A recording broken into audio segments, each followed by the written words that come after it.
Halo penonton Inspirasi Aris Panda, kita jumpa lagi di video inspirasi dan motivasi. Yang belum subscribe, jangan lupa ya kalian subscribe-nya, dan jangan lupa tekan tombol loncengnya supaya kalian tidak ketinggalan video-video terbaru dari Inspirasi Aris Panda. Selamat mengikuti.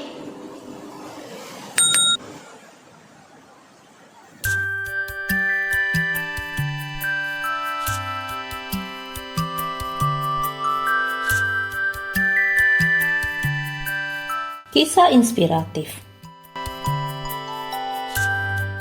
Itulah yang Tuhan mau saya lakukan. Pertengkaran dengan istrinya membuat hati dia resah dan pikirannya berkecambuk.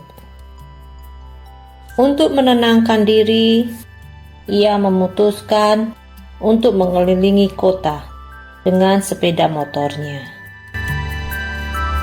Tidak lama setelah memasuki jalan tol, ia melihat saya mendorong sepeda motor karena ban belakang motor saya bocor. Dia melambaikan tangan ke arah saya. Pada awalnya saya pikir ia sedang mengolok saya. Tetapi ternyata ia keluar dari tol dan masuk kembali di arah yang berlawanan dan menghampiri saya.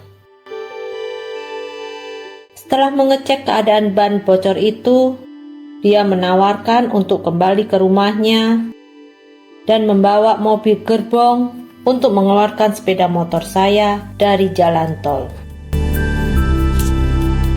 Jarak rumahnya dari jalan tol itu sekitar 30 km. Dan saya sangat kaget. Kenapa ia mau melakukan itu? Padahal saya tidak mengenalnya.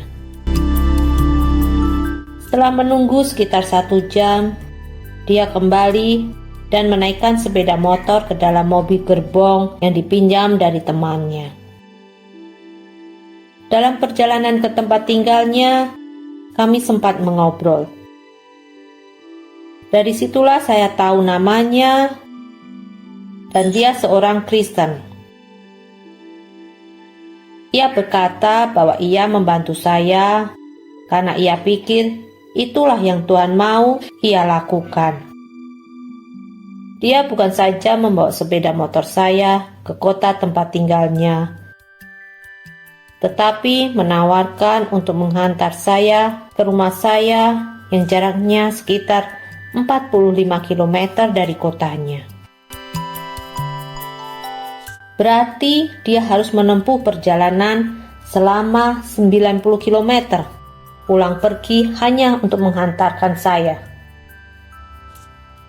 Keesokan harinya, ia menelpon saya dan memberitahu saya bahwa ia telah menambal ban motor saya yang bocor itu. Waktu saya mengambil sepeda motor saya, dia menolak untuk menerima bayaran. Padahal pasti ia telah menghabiskan banyak waktu dan biaya untuk menambal ban motor saya. Belum lagi uang bensin yang harus dia tanggung karena mengantar saya pulang kemarin. Setelah peristiwa ini, kami sempat beberapa kali ngobrol di telepon. Tetapi setelah itu kami masing-masing sibuk dan kehilangan jejak. Sekarang saya tidak tahu lagi di mana ia tinggal. Tapi saya mau mengucapkan terima kasih kepadanya. Kebaikan dan kemurahan hatinya terhadap seseorang yang sama sekali tidak dikenalnya sangatlah berarti. Hikmah yang bisa saya ambil dari cerita tadi adalah kebaikan yang diberikan akan selalu dikenang oleh orang yang mengalami atau orang yang menerima kebaikan tersebut, walaupun ia sama sekali tidak mengenal orang itu. Maka, teruslah berbuat kebaikan kepada siapa saja tanpa kita mengenal orang itu. Maka kebaikan itu akan kembali kepada kita. Baru saja saya alami ketika saya ke rumah sakit beberapa hari yang lalu. Saya pagi-pagi membawakan beberapa buah mangga untuk perawat atau suster yang merawat saya. Kemudian saya menunggu untuk giliran dipanggil. Karena kebiasaan saya harus ke belakang, saya cari kamar mandi, ternyata kamar mandi baru dibersihkan.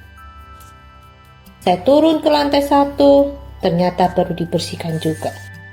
Saya naik lagi ke lantai 2, belum selesai dibersihkan. Saya duduk. Setelah beberapa saat, saya turun kembali ke lantai 1.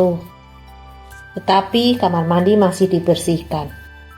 Saya lihat ada seorang petugas, dia mempersilahkan saya untuk menggunakan kamar mandi khusus disabilitas. Akhirnya saya menggunakan kamar mandi itu. Ya, hal-hal kecil seperti ini tanpa kita duga, kita sering mengalami kebaikan dari orang-orang yang tidak kita kenal.